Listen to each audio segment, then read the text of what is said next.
Hanggang ngayon ay hindi pa rin ako makapaniwalang nagbalik ka na. At ikinagagalak kong ika'y ligtas, Sangre Flamara. Ipinapanalangin mo ang aking kaligtasan? Parati. Ikinagagalak kong makita kang muli, Soldarius. Aking kaibigan.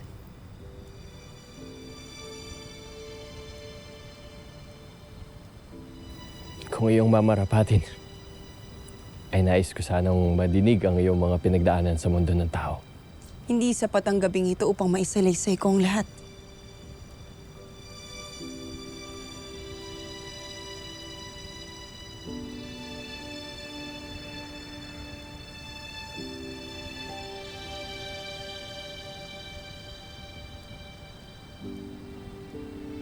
Ano ang iyong hawak?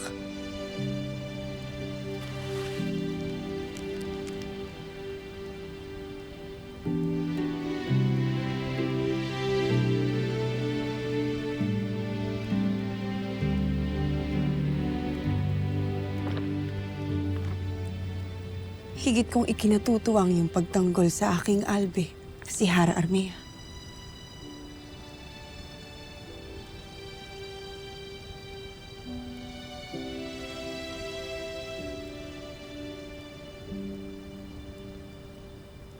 Di akong ipinagmamalaki kanya bilang isang rama. Ginagawa ko lamang ang aking tungkulin.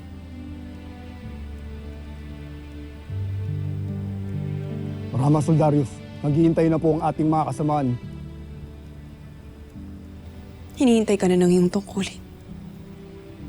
Marahil sa susunod ko na lamang ikukwento ang lahat ng nangyari sa amin. Hanggang sa muling pagkakataon, Sangre Flamara.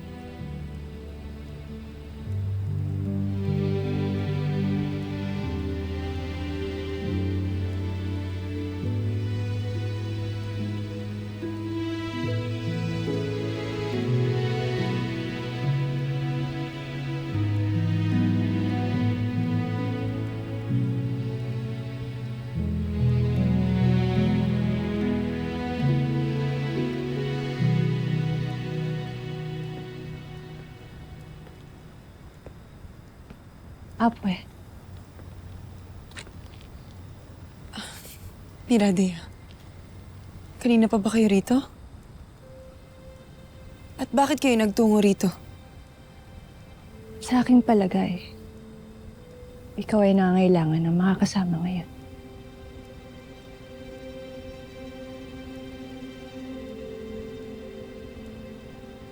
Agapi-abi. Ngunit nasaksihan namin, Deya, ang pag-uusap ninyo ni Soldarius.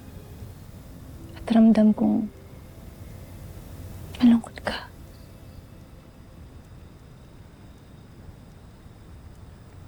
Ako man, Flamara, na lumaki na hindi kilala ang pag-ibig, ay nauunawaan ko na ito dahil sa nakita ko sa iyo. Patid at ramdam ko na tunay mong iniibig si Soldarius, Flamara. Walang saysay ang aking nararamdaman sapagkat nakipag-isang dibdib na si Soldarius kay Armea. Kailangan ko yung tanggapin. Para sa kabutihan ng Sapiro. Para sa Encantadia.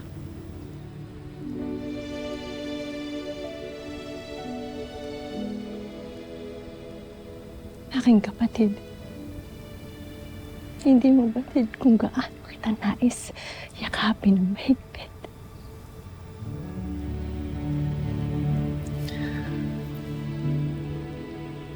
Avisala Eshma, aking apwe. Higit pa sa sapat ang iyong pakikinig sa mga salitang hindi ko masampit.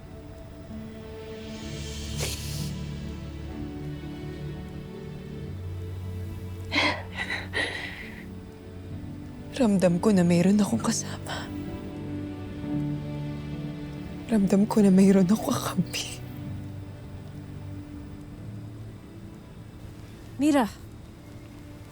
Deya. Bakit kayo sumunod dito? Ada, dahil dito. Narito ako upang magpaalam sa inyo ni Flamara. Ako ay maglalakbay patungong Balaak upang ilibing ang mga abo ni Hagor.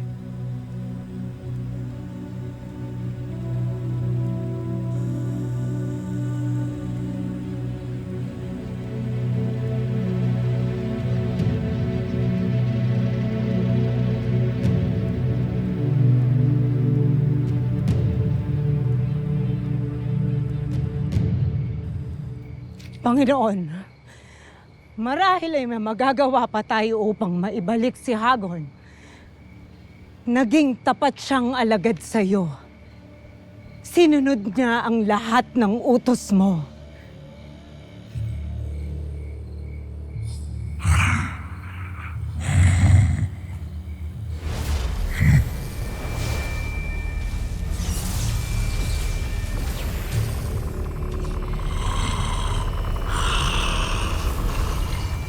Mga labi ni Hagorn, sinasamo ko kayo. Pabalik sa akin. Sadyang kakaiba ang kapangyarihang nalikha ni Agnem. Bukod sa nagawa niya itong mahawakan ng Yvtre, sinigurado niya rin na hindi basta makalabas ang abo. Kaya't hindi ito basta maisasamo ni Gargan. Tuning ang napaslang na ang ating ilo. Wala na siyang kakayang makabalik pa.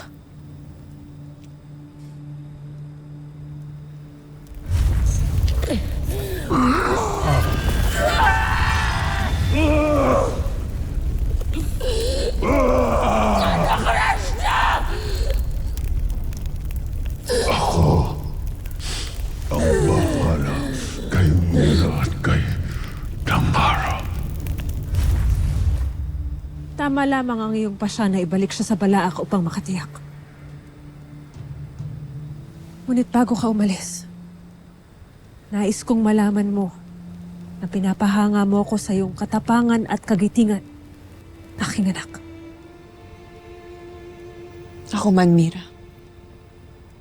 Pinapahanga mo ako, aking apoy. Mag-iingat kasi yung paglalakbay. Abisala, Ashma. Aking kapatid.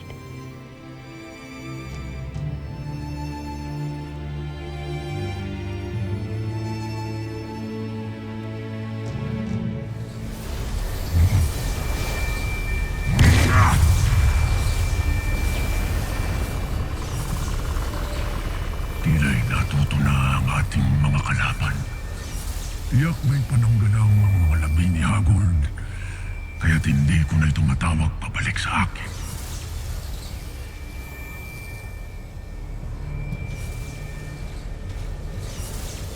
Kakataon ko na ito. Ako nang papalit sa katungkulan. Hagorn.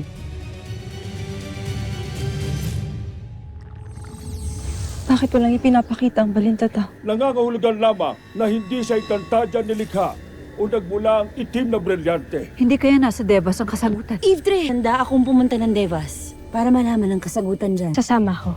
Sasamahan ko kayo. Batid ko ang dahilan ng iyong pagparito. Ngunit nananatili ang batas ng Devas. Walang sino mang nabubuhay na nilalang ang pinahihintulutang makapasok dito. Ngunit hindi tayo maaaring manahimik lamang dito sa Lereo. Ano ang binabalak mong gawin, Danaya? Ang sumugod sa kuta ng mga kalaban.